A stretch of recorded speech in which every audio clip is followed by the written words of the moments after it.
L'objectif de cette vidéo est de présenter les aspects sémiologiques des syndromes dépressifs et maniaques afin de favoriser l'apprentissage de la sémiologie à l'aide d'entretiens filmés. Comme nous l'avons décrit dans la vidéo précédente intitulée Aspects sémiologiques et nosographiques de la psychiatrie pour l'étudiant, la première étape du raisonnement médical en psychiatrie consiste à réaliser une description sémiologique complète. Des fiches détaillant l'ensemble des termes sémiologiques sont disponibles sur le site de l'AESP. La deuxième étape, l'identification du syndrome, est une étape clé du raisonnement diagnostique en psychiatrie. Nous allons ici présenter les syndromes thymiques, qui sont le syndrome dépressif, le syndrome maniaque, pouvant être associés à des caractéristiques psychotiques. De courts extraits vidéo seront utilisés pour leur caractère pédagogique et scientifique et sont issus des films intitulés Sémiologie psychiatrique, présentation de malades, réalisés par Éric Duvivier. Le syndrome dépressif associe des symptômes et signes concernant l'humeur dépressive, le ralentissement psychomoteur et les conduites instinctuelles. Vous allez retrouver dans la vidéo suivante les symptômes écrits sur cette diapositive.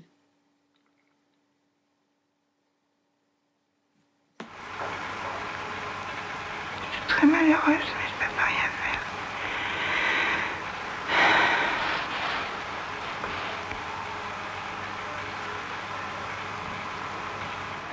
Et vous vous intéressez encore aux choses qui d'habitude vous faisaient plaisir?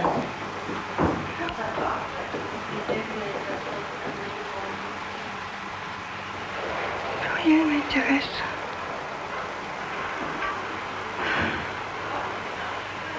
Vous regardez encore la télévision par exemple? Qu'est-ce que vous faisiez? Qu'est-ce que vous pouviez faire?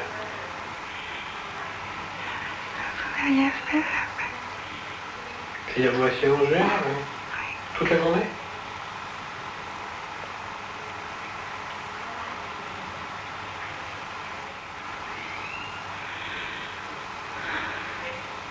Comment voyez-vous l'avenir? Très sombre.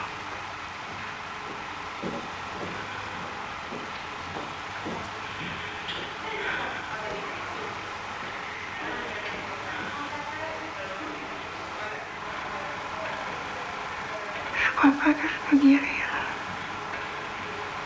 Je crois pas que je peux guérir à mon âge. Vous êtes entré dans le service il y a quelques jours, vous pouvez nous dire pourquoi? Quelques jours parce que j'étais à plat. Mon frère est venu me chercher parce que j'étais à plat.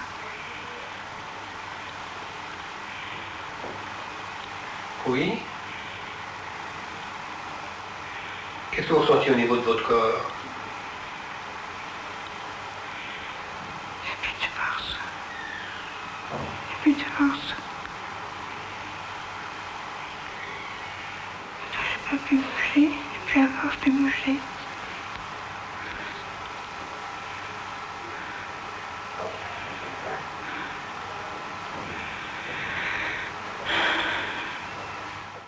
Les idéations dépressives peuvent prendre la forme d'idées délirantes avec adhésion totale, associant des thématiques congruentes à l'humeur, comme la culpabilité, la honte, l'autodépréciation, l'indignité, à l'origine d'un retentissement émotionnel. Vous allez retrouver dans la vidéo suivante les symptômes écrits sur cette diapositive.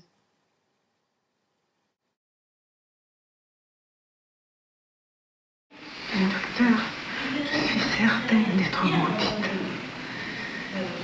Pour l'éternité, puisque l'esprit ne meurt pas. Même la mort ne me délivrerait pas, puisque l'esprit subsiste, que je suis damnée.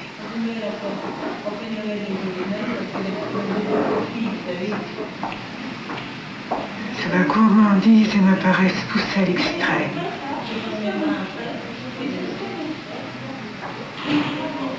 Je me gavais de bonnes choses sans penser à tous ces milliers d'êtres humains qui mouraient de faim. Vous avez commis d'autres fautes? Ma paresse, Et qu'est-ce que vous faites de la journée? justement, je ne fais plus rien maintenant. Je n'ai plus de goût à rien. Vous Alors, étudiez? toute la journée, je pense, je rumine. Vous vous réveillez? À quelle heure? toujours vers 4 heures. 4 heures du matin, oui. C'est là que c'est le pire. Oui. Le syndrome maniaque associe des symptômes et signes concernant l'humeur, l'accélération psychomotrice et les conduites instinctuelles.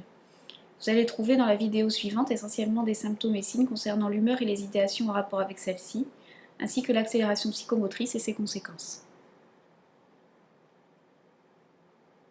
Ce qui s'est passé, c'était exactement un dimanche. Je ne voulais pas faire baptiser ma fille, car j'ai une fille de 2 mois, et je voulais la faire baptiser ou pas. J'étais traumatisée pour la baptiser ou pas. Je disais à mon mari, je ne la baptiserai plus parce que les prêtres n'existent pas. Ils sont tous des hommes comme les autres, ils ne sont pas plus saints que nous. Alors, tout d'un coup, à 9h25, j'ai été préparer ma fille pour la baigner, pour aller à la messe. Mais après, j'ai dit non, on n'ira pas à la messe, on ira chez des amis. Mais tout d'un coup, vers 9h, au lieu de la baigner, je ne l'ai pas baignée à l'eau chaude, je l'ai baignée à l'eau froide. Et j'ai présenté ma fille à la fenêtre. La fenêtre grande ouverte, j'ai appelé tous les gens et je leur ai dit, celui-ci, mon fils bien-aimé. Il s'appelle Jésus. Mon épouse s'appelle Joseph et je suis Marie. Voilà ce que je leur ai dit. Et mon mari, lui, il était parti jouer au tiercé. Quand il est revenu, il m'a vu. Tout le monde pensait que j'allais jeter ma fille par la fenêtre. Et dans l'église aussi, j'ai parlé. Quand les prêtres disaient la prière pour la paix, je leur ai dit oui, la paix, ils auront, à condition que les gens ne se battent plus. Ils sont moins rancuniers et tout ça. Vous êtes intervenu à ce Dans moment-là? la messe, oui, 2 fois. 2 fois, au moment quand on disait la prière pour la paix. L'ensemble du contenu pédagogique en rapport avec cette vidéo est disponible sur le site de l'AESP.